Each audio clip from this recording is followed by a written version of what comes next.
You just go to the beginning, from beginning. AC is on. there's something wrong. AC model. Switch off the light and switch on the AC.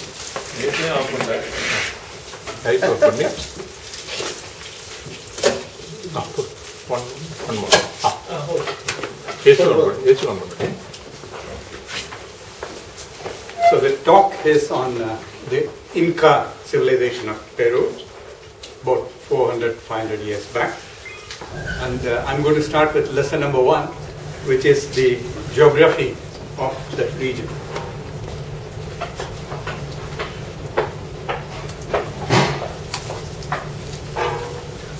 You see the mountain Andes hugging the Pacific Ocean. This geography is important because you see the landmass between the Andes mountain and the Pacific Ocean is very small. So basically, people lived in the mountainous region. So that is the first thing to understand. Like this is a view of the Andes mountain from plane. So they had to adapt to nature, adapt to the environment.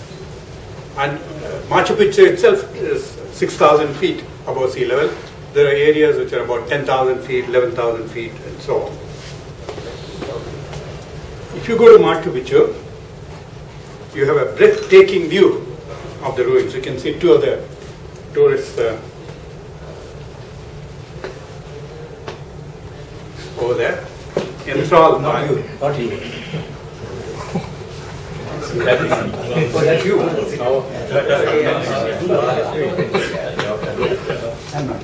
Taj Mahal is one of the 7 wonders of the world. Machu Picchu is one of the other 6.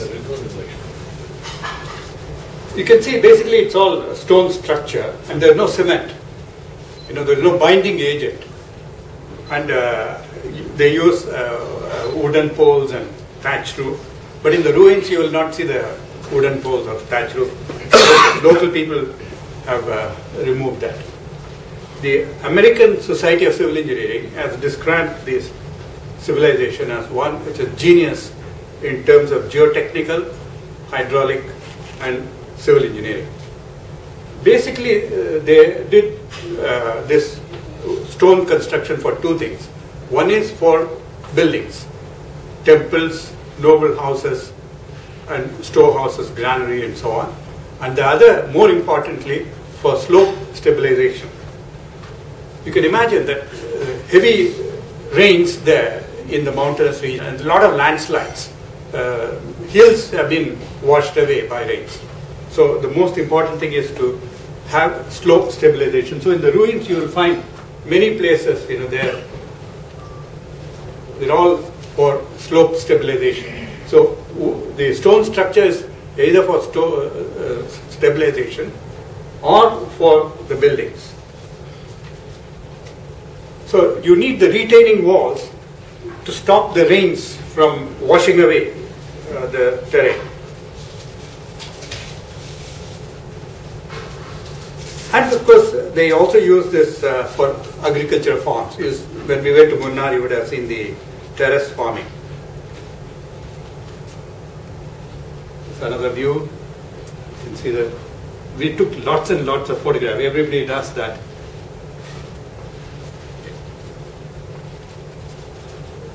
They were great in terms of research in agriculture and research in astronomy. And as I said, for terrace farming, they needed to stabilize the slopes, and they used the stone. The thing is that they did not have iron or steel or any metal things to work with, like chisel or anything like that. So with harder stones, they made shapes of softer stones. So stone was used to build stone walls. And we can see the retaining walls there. And there's no cement, no binding agents. They just use harder stones to chisel softer stones and make these walls. You can see a tourist there being supported by her son. Now this is a temple, so you can see the finish of the stones here. Because it's a sacred place, so the finish needs to be better. And this is the house of a noble person. They had, segregation, apartheid. They had the noble people and the commoners. They did not live together. There was a separating wall, and the commoners needed admission to get into the noble areas. How do you distinguish the noble people? Even from the skulls you can. From childhood, they wear a gold crown, conically shaped. So the skull shape is conical for all the noble people. From early childhood, they push this gold cone onto the head and make the shape. And of course, the noble people are also taller than the commoners because of the food they take. What is this? This is actually an experimental farm. It is like Dr. M.S. Swaminathan Research Foundation. They conducted agricultural experiments here.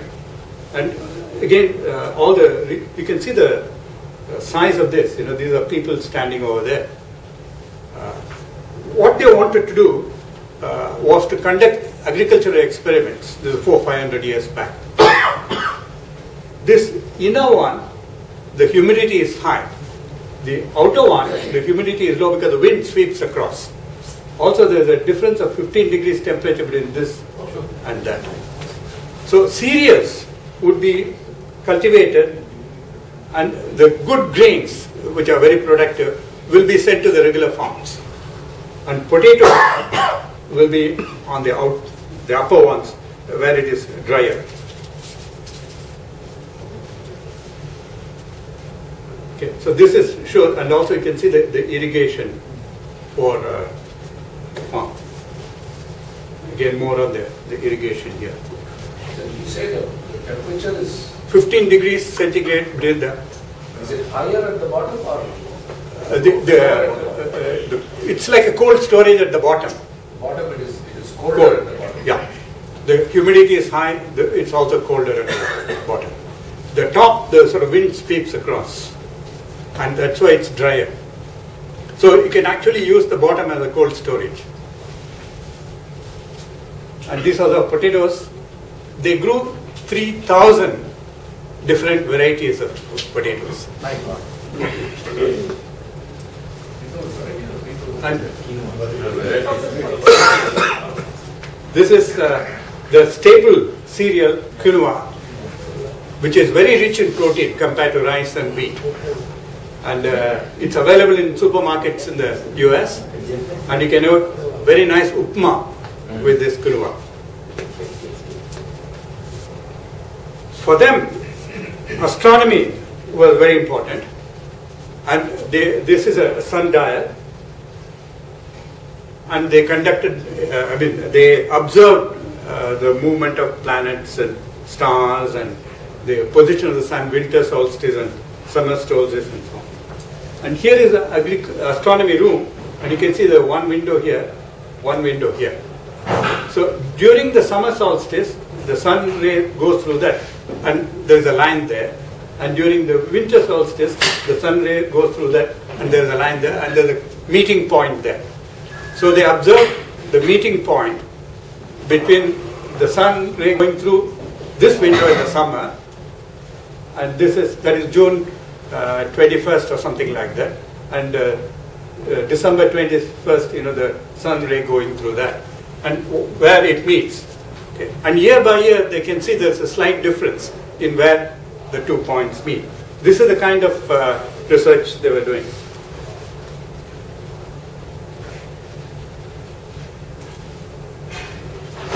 They were very keen on studying the Milky Way.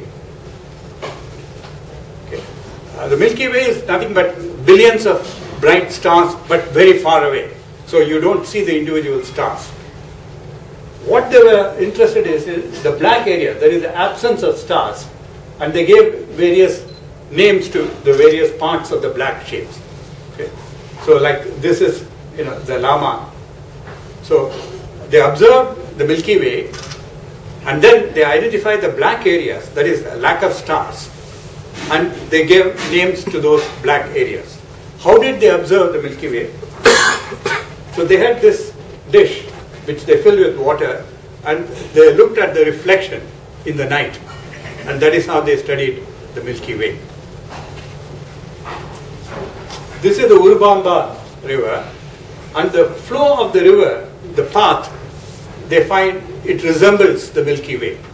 So this river was therefore called the sacred river, because on earth it takes the same route as the Milky Way in the sky. So that's why, and this area is called Sacred Valley, and you find a lot of ruins in this area too. So Machu Picchu is the world famous one of the 7 wonders of the world, but in the Sacred Valley where this river flows, you will find many more ruins there. Gold was very important for them, because gold represents the sun god. They worship nature, sun god, moon god, and so on. Like in our Vedic times also we worshipped nature gods. So sun was the most important god for them, and gold represented sun god. And silver represented the moon god. Gold and silver were sacred to them, so they will not use it for trading. There are plenty of gold, plenty of silver, but none of it was used for trading because it was sacred. So all the emperors kept them, they had ornaments, but not used for business. Now to the history. This is the last part of my talk. The 9th emperor, Pachacuti. Okay.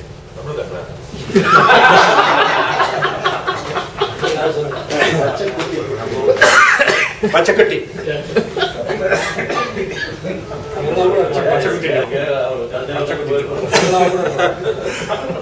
He was the most important of the emperors, because during his regime, lots of expansion took place. Most of Ecuador, most of Chile, most of Bolivia, and some parts of Brazil and some parts of Argentina were part of the Inca Empire. So it was a very big empire. But his great-grandson lost the empire. Okay. And who conquered the Incas? This conquistador, Francisco Pizarro. Now, the Spanish army was not a big army. It was only a small army. But the Inca army was a big army. How come the Incas lost to the Spanish? Firstly, as I said, they didn't have iron and steel. Alcohol. I didn't talk about cocoa leaves, from which you get cocaine. And they used to chew cocoa leaves, but it's not, it's mild compared to other drugs. So that was not the reason. The main reason is, there are 3-4 reasons. One is disease, no? Contagious disease. The European disease, they didn't have a resistance to that, like smallpox. And in fact, his grandson, Pachacuti's grandson, died because of smallpox. Because Columbus came to South America and brought smallpox and other diseases with them. So that was, one of the reasons. The grandson of Pachacuti died of smallpox. They didn't have resistance to Western diseases. See, they didn't have iron or steel. So their weapons were, stones tied to wooden poles and so on. And the Spanish had wonderful sharp-edged swords with which they can do fighting. The second, as it happens in our history, anybody's history, the 2 great-grandsons of Pachacuti, one in the north, one in the south, they were fighting each other. The one in the north wanted to take over the south, and so there was infighting between the southern and the northern emperors. The other thing is that they didn't have anything like cavalry. You can imagine the Spanish, or even today. Introduced horses, right? They're supposed to have introduced The horses. Spanish, they came with this cavalry, and these beasts, the Incas had not seen anything like that. They had only the camel variety, which is good for wool, which is good for meat, but not for fighting a war. So that is the alpaca, and that's the llama. Good for meat, good for wool, but not good for fighting. The other reason is they did not have written communication. They had only oral communication, no scripts, nothing. This is only 500 years back. You can imagine. Everything had to be spoken. So how did they communicate? They had these colored strings. So they were very good in tapestry and textiles and so on. So they used various colors to represent various pieces of information. And they tied knots in these strings. So the color of the string and the type of knot, the knot was for the quantitative kind of information. That is how they conveyed information. Okay. So they didn't have A, B, C, D or any E or anything like that. So only oral communication, and that was, I think, one of the biggest disadvantages. How did they carry information one to the other? They had the postman and the young boys called chaskis, and they ran actually from one station to another carrying this. So they carried this, and you can see. So without, and the Spanish and the Europeans, of course, they all of us, anywhere in the world, we had good written communication. They didn't have that. So first of all, they were succumbing to Western diseases. They were infighting between two grandsons of Pachacuti. They didn't have steel or iron or weapons like that. They didn't have horses, gunpowder, nothing. And they had no written communication. So they lost the war, and the Spanish plundered and looted. Gold, silver, shiploads of that went. And that's why I think Spain survived till recently. Now we'll have to figure out how they'll have to do another set of conquistadors going somewhere else to get some gold or silver. So that's the one. And you can see. Thank you, Bala, for a very and resemblance and to that. sweet presentation. Any questions? What is the square area? The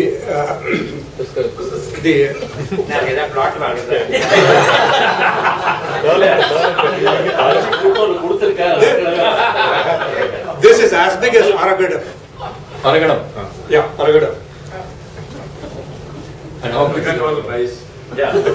And incidentally, the skulls found in this area, they could not figure out, because they were not the Incas, the noble people, because the conical shape of the skull was not there. They were not the commoners, because they would have worked hard, laborers and so on.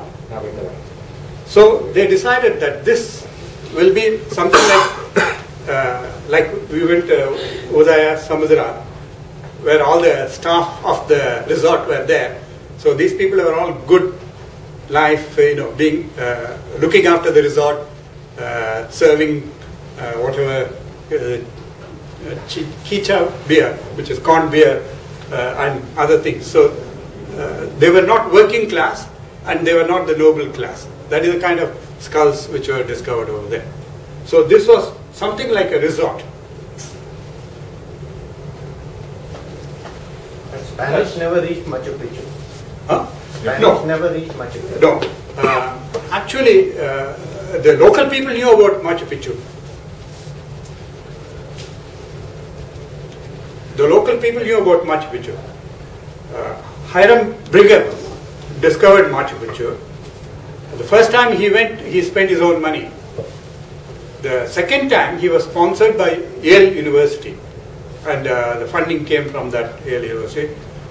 Incidentally, same Yale as Eliyahu Yale, governor of Madras province, who started or who gave funding for Yale University. Sriram is our expert on that.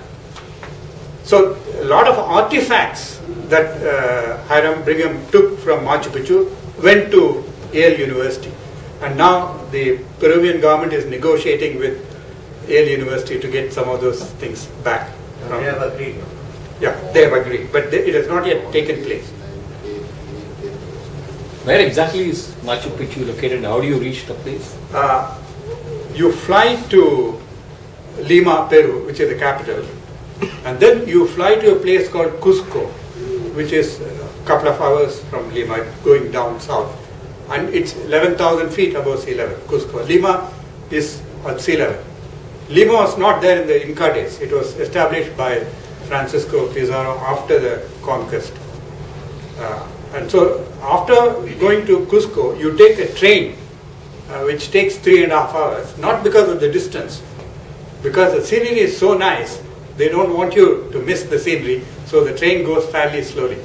So 2 hours flight from Lima, Peru to Cusco, and 3.5 hours train journey to a place called Aguascalientes, and about 20-25 minutes by car or bus to Machu Picchu. So from India, it's difficult to think of a holiday in Machu Picchu. Incidentally, it's worth spending 2-3 days in the Sacred Valley, because a lot of ruins there and other things to see, and 2-3 days in Machu Picchu. And then you can spend a couple of days in Cusco. You see the Spanish influence, the architecture, the cathedrals and so on in Cusco. And Lima you have to go because that's where you get in when you first go there. So you need about 8-9 days. And so you need to be in the US for some time so that you can take a couple of days at least rest and then proceed to this one. And then when you come back again, you have to take a couple of days rest. Some of the tourists, they take this altitude sickness tablets. We decided against it. So what you do is you go to a lower altitude place like the Sacred Valley, and also the first day don't exert yourself, don't walk fast or anything like that. You get used to the higher altitude. And go to Cusco right at the end, because that's the highest point, 11,000 feet. And what's the temperature there? Cusco will be fairly cold, and the night temperature will drop to about 10, that is the summer, and day temperature goes up to 20.